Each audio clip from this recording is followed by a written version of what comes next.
Hey folks, YouTube's been acting up lately. My videos aren't getting pushed out like they used to. If you could hit that like button and drop a quick comment, it'd really help out. I appreciate it more than you know. Now, on to the story. The other day, right after lunch, my boss called me into his office. That uneasy churn in my stomach kicked in immediately. I hadn't made any mistakes, but that sudden, serious tone always feels like trouble.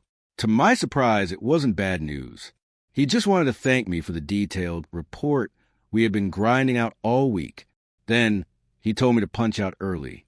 "You've been pushing hard, Nick," he said. "Go home. Take a breath." So I figured I'd surprise my wife with an impromptu coffee visit.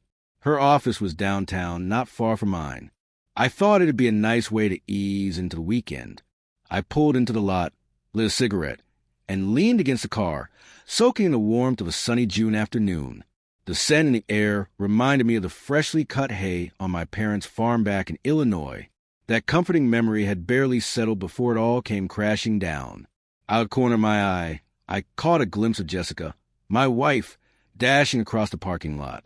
She looked flustered, tugging at her skirt like it kept riding up, clearly in a rush. Then she saw me. She froze, wide-eyed, face drained of color. She ducked behind a nearby SUV, like a guilty kid caught stealing cookies. "Jess!" I called out. After a beat, she crept toward me and slipped into the passenger seat, her cheeks burning red. The silence during the ride was suffocating. She kept fiddling with her skirt and muttered something about urgently needing the bathroom. I tried to talk, ease the tension, but she barely glanced my way. I brushed it off, assuming she'd had a rough day.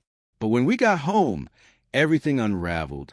That's when I saw the damage, her tights torn in several places. I gave a gentle tug on her skirt, and the truth stared back at me. No underwear. My stomach dropped. In my mind, the pieces assembled fast and brutal. Jessica sneaking off earlier with Trevor from accounting. Tall guy, flashy smile, slick talker. This wasn't coffee. Not even close. I confronted her, demanded an explanation. She didn't give me one. Just tears, silence, a wall of stone. Fine. The next morning, I paid a visit to our phone provider. Since the account's in my name, I had full access. One number stood out. It had popped up again and again over the last 3 months. I dialed it, straight to voicemail. Of course. But I wasn't done. Later, I drove to Jessica's office building and waited near the side entrance. Then I called the same number again. When Trevor answered, same smooth voice, I watched him glance down at his buzzing phone. That was all the confirmation I needed. I marched up, made sure it was him, and let's just say I changed the look of his face. Might have cracked a rib or two in the process. Funny thing, security never showed, and Romeo didn't have the guts to press charges. By that evening, I had changed every lock on the house and filed the divorce papers. Jessica came home and couldn't even step past the porch. My phone lit up with her desperate messages. I answered just once. My voice shook, not from fear, but from everything else. "Go wherever you want," I told her. "But the house, the furniture, what we built together, it stays here. Pack up whatever cheap little things you picked out for yourself and walk." She started that whole, "I'm entitled to half" nonsense. I shut it down cold.